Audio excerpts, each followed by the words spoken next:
Welcome back to the 168th episode of the Daily Flip podcast. I'm your host, Alex, and today we're going to be flipping through some of the top stories, including what's going to happen now that McCarthy is gone, why are progressive movements actually so elitist, and is Glen Youngkin the savior the Republicans are looking for in the presidential election?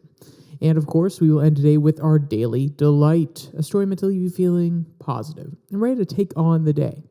Now, that's enough rambling from me. Let's jump in to our daily debate. So, if you were to get fired from your job, and say this is the job that you really coveted, that you fought really hard for, but you lost it anyway, what would you do at that time? Would you take a few minutes to relax? Would you maybe read a couple of books? Or would you get straight back into another job? I'd love to hear what everybody has to say. And of course, if you are paying attention to what's going on in Washington, then you probably have some idea of what I'm trying to reference here, which is Kevin McCarthy is on his way out. Or at this point, he's already gone. So what's the McCarthy fallout going to look like? This one comes from the National Review, and it's our first article for today. So what is the vacancy going to actually do? What does it mean for the current system in Washington, in the House? And is there a path forward that will actually work well for Republicans, or is it going to be an even more of a cluster, so to speak? Quote, on Tuesday afternoon, after the clerk of the House of Representatives gavelled shut the vote to oust Kevin McCarthy and announced that, quote, the office of Speaker of the House of the United States of Representatives is hereby declared vacant. A member on the Democratic side of the aisle loudly asked the question on everybody's mind. What now? A simple majority of House members, 8 Republicans plus 208 Democrats present, had taken the historic step of booting a sitting speaker, and they had no idea who would replace him or what the consequences of their vote might be, but in rapid succession, they did learn a few different things, end quote. So, obviously, Matt Gaetz and the people that voted McCarthy out didn't necessarily have someone that they were proposing to fill the spot immediately. Since the time that this article has come out and since the initial vacancy of the office, we've had people like Jim Jordan, Steve Scalise, been floated as possible members of the House that would be willing to step up and take on the challenge of being Speaker. We also have the current gentleman, Henry. I forget his last name, and I am extremely sorry about that, sir. But he is the acting House Speaker, and I listened to a podcast this morning while I was working out that spoke about how he actually may be a dark horse candidate, how he has built lots of different relationships all across the multiple caucuses in the House of Representatives, and how he could retain the speakership. So there are a few options going forward, but Gaetz didn't necessarily propose one from the very beginning. Marjorie Taylor Greene said that they should put Trump in there. And it's just this chaos. We've already been through it. It's been less than a year since we had this battle in the first place. And now we're going to have this exact same thing over again with, I believe it's 39 days. The release of this video, I believe it will be 38 days until the government shutdown is over everybody's head again. So it just feels like we want chaos right now in the House. And it's really frustrating to see the Congress, the House of Representatives in the current state that it's in, especially when it's caused by 8 people. It's not as though a majority of Republicans wanted McCarthy gone. It was caused by 8 people who crossed the line and said that we want him out. And while I understand it's politics and they're trying to use any sort of leverage they can in order to get concessions from McCarthy or even show that they have enough power to do this again next time that a Speaker of the House comes up and they want to use that leverage to say, hey, you better align with us, otherwise we're going to do exactly to you what we did to McCarthy. It's extremely sad. I don't want to live in a United States where we're constantly having these sort of fights. I want to have parties that are going to work together. I mean, Ben Shapiro always says that parties are a vehicle for winning. And when there's infighting like this, you cannot win. which also means that the American people lose. That's what I think is lost here by people who are against Kevin McCarthy, or people who are on the Democratic side kind of laughing and jeering and saying, oh, look at the Republicans doing their dumb stuff. Well, guess what? If the Republicans can't be united, if they can't all vote together, and there's going to have to be caucuses upon caucuses in order to get certain segments of that Republican Party's votes, it's going to take longer to get certain bills through. You may not even have the approval to get certain bills through, appropriation bills, maybe a government shutdown proposal that would actually, increase funding or keep funding going at current rates. Maybe that's not even possible, which guess who that hurts? The American people. Now, am I saying that a government shutdown is the end of the world? No. But if this kind of turmoil persists beyond this year, if this is how things will roll from now on, which is a small minority of the party will break from the larger segment in order to exert their will on the political process there in Washington, that's great. Hopefully you are representing your people well. But if you can't ever get anything done because of it, and if you just keep ousting the person who's supposed to be in charge and helping you get some of these key issues that your constituents care about, guess who that hurts? The people. If the Democrats can't make a bipartisan agreement with the Republicans in the House because they are so fractiously divided, that is not good. Guess who also gets hurt? The Democratic voters. So this sort of chaos only serves two people. It serves those who want complete stagnation and no movement by government, which there are some people and constituents out there who like that idea. And it also aids the people who want to get media attention for doing something as ruckus as this, such as, guess who I'm going to say, Matt Gaetz, who loves his attention that he gets in the media trying to build up his national profile. So who is the temporary speaker? And I'm sorry, I got it wrong. He's not Henry something. It's Patrick McHenry of North Carolina. And Kevin McCarthy, he was the one who named him as the deputy, the trusted temp speaker, if he was to be put out, quote, to serve as speaker pro tempore in the event that the speakership was vacated, which means McHenry will serve as speaker until a true replacement is elected.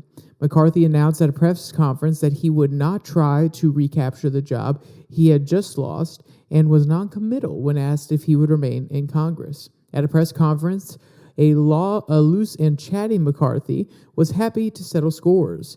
He claimed that Nancy Pelosi had privately assured him that she would have his back if a motion to vacate ever came up because she thought opposing the measure was important in order to protect the institution.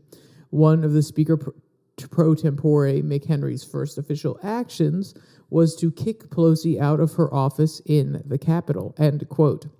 And this is also deeply, deeply ironic, and it speaks to the dysfunction of the dysfunction that I was describing just a second ago.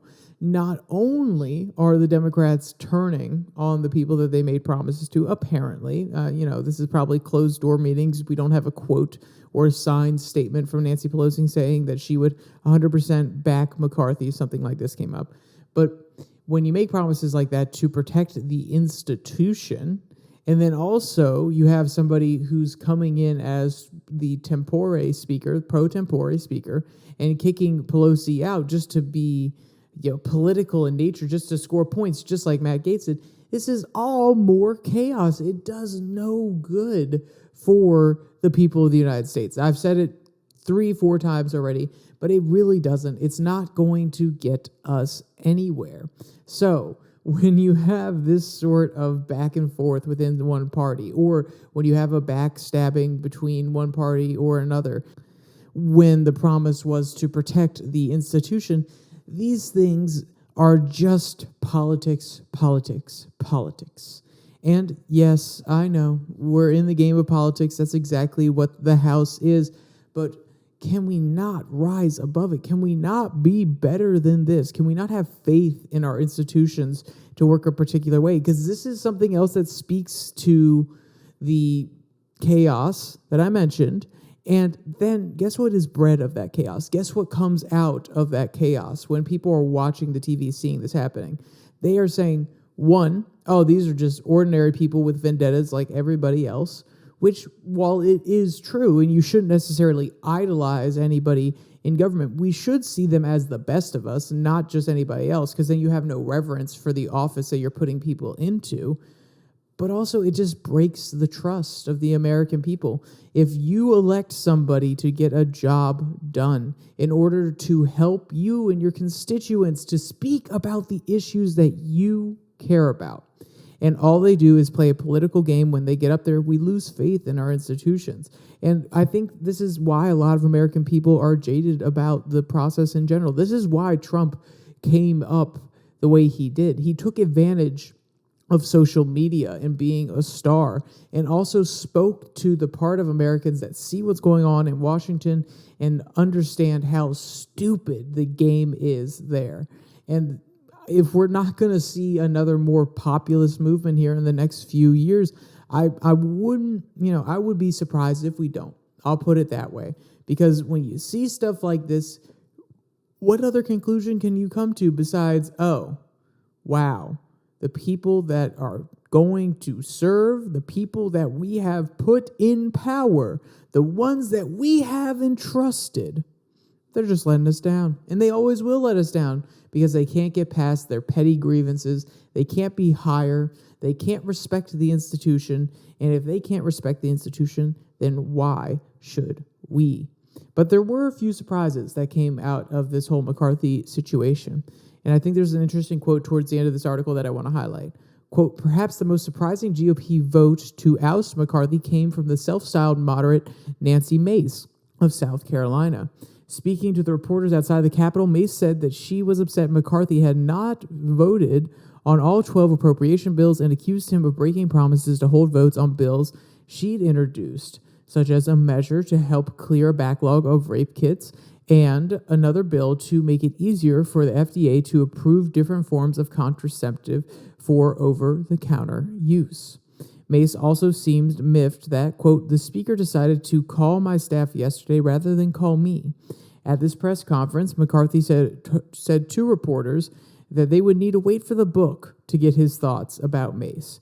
But then he proceeded to divulge that her chief of staff had told him that McCarthy had always kept his word, end quote. So why is this a surprise? A lot of people wouldn't see Nancy Mace turning on Kevin McCarthy. That was something that people did not see coming, obviously, because it's in this article as a surprise. But if you would talk to a lot of people who are at least tuned in a little bit, Nancy Mace has been, not towing the line, but has been on the side of McCarthy in some of the previous votes, with the assurance that some of her important bills would be brought up on the floor. And people, when they hear this, they're saying, oh, wow, okay, Nancy turned on him. But I think this is another example of promises made and promises not kept. And whether I agree or not with the 100% argument that Matt Gaetz is throwing out there that McCarthy made promises, this also speaks to the chaos in Washington, because if you make promises when you are being put in power as the Speaker of the House and you are relying on those people that you make promises to, guess what happens if you don't keep your promises? You're going to get ousted. And if you can't keep your promises to your fellow members in Congress, because they actually have direct power over you, they can actually influence whether or not you're going to be speaker in the future. What makes anyone outside of Washington certain that you'll keep the promises you made to them? And this is a long-time problem in politics. Every politician makes promises, sometimes that they can't fulfill. And now it's just coming back to bite them a little bit more. And it just once again shows that why would we trust you if you don't keep promises? Why would the citizens care about those promises or those speaking points, the talking points about how you're going to help them if you can't keep your promises? Because, hey, you're just talking into the air. You're just saying what people want to hear rather than being a trustworthy person. Do I agree with all of the criticisms that McCarthy didn't keep his promises? No, but that doesn't matter because the public perception is going to be that he didn't keep his promises, which once again will cause a little bit more jading in the population that puts these people into power. But that's enough ranting on that one. You've heard plenty of commentary about that throughout the course of the week. Let's jump to our second article that comes from the Washington Examiner. Why are progressive movements so elitist? So when I first read this headline, I was like, whoa, what? That's actually the exact opposite of what a progressive movement should be. That's exactly the opposite of what progressive movements claim to be. They claim to be for the working people, for the populace, not the elitists, not the people wielding power as they so wish. So I thought it was a really, really interesting article, and I want to dive into it a little bit, critique it in some places, agree with it in others. Quote, the New York Times recently ran an article titled The Failure of Progressive Movements, which tried to identify why recent fads such as Occupy Wall Street, #MeToo, and Black Lives Matter failed to ignite meaningful change. One explanation offered is that, as commentator Frederick de Boer puts it, today left activist spaces are dominated by college-educated, many of whom grew up in affluence, and have never worked a day at physical or emotionally demanding jobs. As such, these movements prioritize the immaterial and the symbolic over the material and the concrete. It's not hard to see this in action. Modern progressive movements, including Black Lives Matter and much of the diversity, equity, and inclusion industry, seem woefully out of touch with ordinary people. A big focus in recent years has been rebranding Latino into a more gender-neutral Latinx, in spite of the fact that only 2% of Hispanics use the term to define themselves, and an outstanding 40% find it offensive, end quote.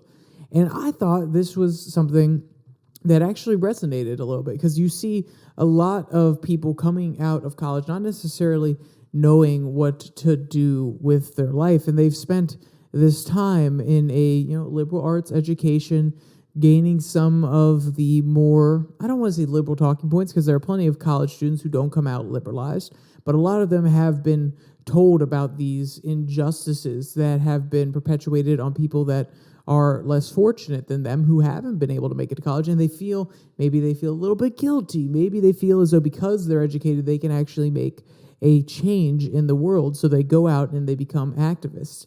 But because they're not directly affected, some people are, but a lot of them were not directly affected. They were actually fortunate enough to get a college education, to feel the benefits of the meritocratic system, and they were able to move up. They feel guilty for the people that aren't, so therefore they want to go help them, but once again, because they are the ones that benefited from it, it's really symbolic. They don't necessarily know exactly what it is like to be in those situations. So they fight for things that are very superficial, on the surface. They don't necessarily create real everlasting momentum or change. And let's be clear, I'm not saying Black Lives Matter or Me Too or Occupy Wall Street didn't change things. I mean, I think, honestly, Occupy changed a lot. For my generation, Gen Z, seeing that and then learning more about it as we got older, I do think there is a kind of disdain or distrust of larger Wall Street companies or big tech companies because of the Occupy movement. I think that we are more hyper vigilant about certain cases of rape or abuse on college campuses or across our society because of Me Too. And I do feel as though a lot of people are more aware of some of the problems that the Black community has faced over the course of our history in America. I think all of those things are true. These movements have done something, but why have they fizzled out? Why haven't they metastasized and created actual institutional change rather than, oh, let's cancel this police department in Minnesota for 6 months. Oh, and then, 6 months later, we actually start refunding it a little bit. Or the pushback from Me Too, now that people are even more skeptical because some people took advantage of the Me Too movement in order to propagate false claims. And now certain segments of the population are like, whoa. Yeah, that's a bold accusation. I would love to believe all women, but we've seen how this has not necessarily all the time been genuine, how there have been disingenuous claims in the past that have hurt people. Or with Occupy Wall Street, I don't think there is as much of a pushback against that one, except from larger corporations.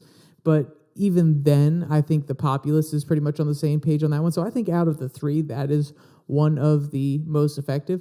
And I also think it's really effective because it wasn't just college kids who were there occupying Wall Street. It was everybody. It was, people who saw that the banks were getting bailed out after 2008 and were outraged about it. It wasn't just right or left. It was everybody. And I think that is one reason that movement had a more lasting impact than the other two, because the other two seemed to really come down on some pretty political lines. At least they were characterized that way. So maybe that's part of it. And I think the Examiner would have a little bit of a different point of view about why they haven't last, as it was trying to outline here in the first one. So let's dive into the second quote that I have from this article that goes into a little bit more detail about why they believe it is more elitist. Quote, much of the modern DEI discussion centers on people with immense privilege, for example, microaggressions towards highly successful musicians of color. What's driving this disconnect? For one thing, the progressives who lead and support these movements tend to be overwhelmingly wealthy and white. One study found that progressive activists are 80% white, the country as a whole is 69% white, and only 3% African American. These activists are also twice as likely to have completed college as the average person in America, more likely than members of any other political group to earn over $100,000 per year, and less than half as likely as the average resident to be poor. Many of these activists are privileged to distance themselves from the actual minorities and poor residents that they want to help. Taylor Austin Harper, a professor at Bates College and a frequent anti-racist commentator, argues that rich progressives use multiracial books and toys to introduce commodified diversity into the lives of kids whose worlds have been systematically scrubbed of actual racial diversity by dint of where their parents choose to live and send them to school. End quote. So this is a really I don't want to say deep, but there's a lot going on here in this article. One, the activists who are out there on the ground are overwhelmingly of one segment of the population, and they are not, demographically representative of the rest of the country. And also, they tend to be from a certain class of people who are able to actually spend a little bit more time doing activism because they're making a good chunk of change and they're not worried about surviving. So maybe that's why they tend to be a little bit more elitist. It's not that the people who can't afford to go out there and talk about these issues don't want to. It's just that they're focused on surviving. So the people who do have the money, who have a little bit of spare time because of how their job is structured, who have a good benefit structure so they can actually take a little bit of time off in order to go support some of these movements, maybe they're the only ones that can speak out against it. I think that could be a legitimate way to frame it rather than just saying that this certain segment of the population that are activists are blah, blah, blah. Maybe it's because the way that you have to be an activist is to be secure in other means in order to spend time probably not making money being an activist out there on the ground. So I think that could be a reframing of that paragraph on the behalf of the Washington Examiner. But I do think it also speaks to the fact that the people who are out there being activists, they're speaking for other people. And while it's a great thing to try to push for issues of a certain community that are not as heard sometimes, it also means that you don't necessarily have that direct perspective to relay the message. Now, does that mean just because you're not of that certain population that you can't relay that message? No. I mean, I can speak about what's going on in different communities without having to be a part of that community, but will it resonate as much? Will it have as much effect? Will it actually tear at the hearts of people in order to cause change? Probably not, because you're speaking on somebody else's behalf rather than hearing the story directly from that person. So maybe that's why these movements are also starting to peter out. And I'm not saying that these people aren't trying to do noble things. I don't want to, some people on the more right side or the conservative side want to ascribe malice to some of them. I think that a lot of these people who are out there being activists, who have the spare time to do it, who are college educated, they genuinely believe why they're out there, but they're not going about it the right way.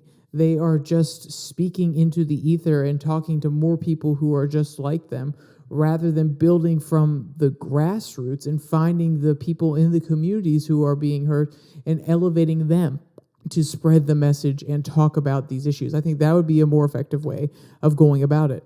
But that is just me. So let's jump to our final article that comes from the Daily Beast. Virginia Governor Glen Youngkin can't save the GOP from Trump. So there has been talk recently about, maybe Glen Youngkin will jump into the race. Maybe he will be the one that can defeat Trump with all these primary debates going on and nobody really busting through and coming out on top. DeSantis, Haley, Vivek, Tim Scott, Pence, they're all just sitting down there. They're not making much headway, and some of them are even lowering in the polls compared to Trump. So there's been the idea that, hey, Glen Youngkin, the governor of my former state, Virginia, let's go up there. Let's put him out on the national stage. He is ready for prime time. And I have to disagree. It's not that I don't love Glen Youngkin. It's not that I don't think he could be a great president if he wanted to be. My argument is that he hasn't built enough of the, one, national coalition in order to win, two, enough to even beat Trump, and three, the reason he's a good governor in Virginia is because you don't necessarily feel much policy change in your life. You don't directly feel the government encroaching upon you as a citizen of Virginia. So while that is something beautiful, and while Virginians probably like that, it's hard to ascribe not doing something to the governor. It's hard to give him credit for not doing something in a political sphere. Normally, governors get credit for the things they do actively. And Youngkin has brought the Virginia back into a surplus, which is great. That's one thing he's done, but he's done that by stopping doing other things. So it's hard to really tout that to a lot of people because you need policy achievements, like a lot of the stuff that Ron DeSantis was doing in Florida, in order to hold that little treat in front of the populace and say, hey, look at what I did here. Look at this bill I got passed. But why is Governor Youngkin being thrown out there by some of the talking heads and some of the donor class?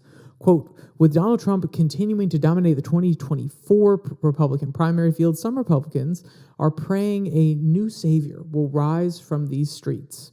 This week's savior is Virginia Governor Glen Youngkin. In August, then Fox News and News Corp boss Rupert Murdoch was encouraging him to run. But in the wake of another sad GOP primary debate, quote, fantasy talk of an audacious break the glass moment has morphed into a not-so-quiet consternation, writes CBS News' Robert Costa. So this is, there's sentiment. The donors, the big boys in the party want him to run. He's a little bit of a moderate. He has some ties to Wall Street, so he's a little bit more empathetic to that side of the aisle. He's very pro-business, and he is a little bit popular. He hit the right note with some of the social issues. He kind of made it the focus towards the end of his campaign, but that's not all he cares about. He wants the government that he's running to be in a surplus. Maybe he could get budgetary issues under control in Washington. That's the hope, even though it's really hard to do because at the end of the day, people just want here in America nowadays. So it's going to be hard to cut the programs that would be necessary to cut in order to balance the budget. But the people in the talking heads, they threw it out there.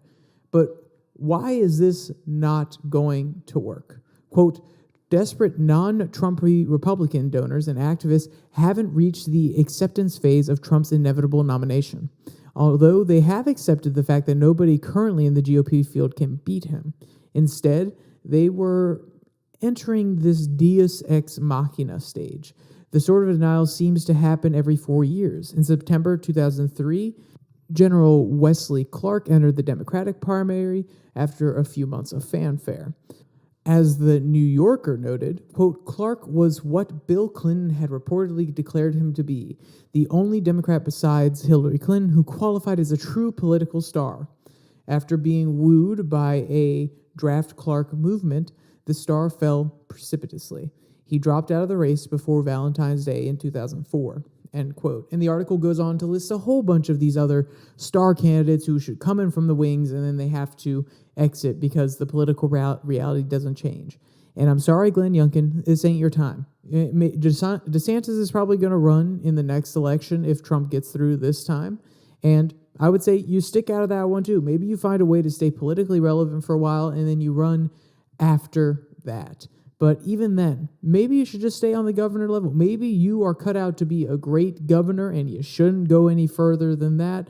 I don't know if people necessarily agree with me, but I think at the end of the day, he's doing a great job where he is. So let's make sure that, he stays where he is. He does his thing. And maybe in the future, you can worry about a presidential nomination. I think that's exactly where Glen Youngkin is too. If he puts his name into the hat this time, I don't think he actually thinks he can win. I think he wants to do it so he can build his name recognition for the next time he goes for president. That's just my opinion on that one. All right, let's jump to our daily delight. This one comes from Laughing Squid. Quote, a pair of abandoned lambs adopt their rescuer as their mommy. So, you know how the saying goes, mothers come in all different shapes and sizes. And this story really takes it to a new level. Quote, a pair of lambs who were sadly abandoned by their mother were taken in by St. Bean's Animal Sanctuary for Lambs in New Zealand. And before long, the adorable pair imprinted upon founder Brennan and thought of him as their mommy. End quote. And, though they were faced with a very difficult situation, the lambs, they really persevered and they're really having a good time now. Quote, the lambs began thriving shortly after the rescue. Now that they feel safe, they've gotten a little insistent about mealtime. Before long, they were kind of the boss of me, really. Once they get their confidence and they trust you, they start to get their feeding schedule pretty memorized, end quote. And if you want to see any of the cute photos of these guys at the sanctuary, or you want to read any of today's articles, there's a link in the description below that like and subscribe button. Also down there, you can find the link to the podcast on Spotify, Pocket Cast, Google Podcast, as well as Podvine, and the Twitter handle at Your Daily Flip, where I post a Twitter tirade every Tuesday and Thursday. All right, with all that said, there's only one more thing to say. Stay safe. Don't die.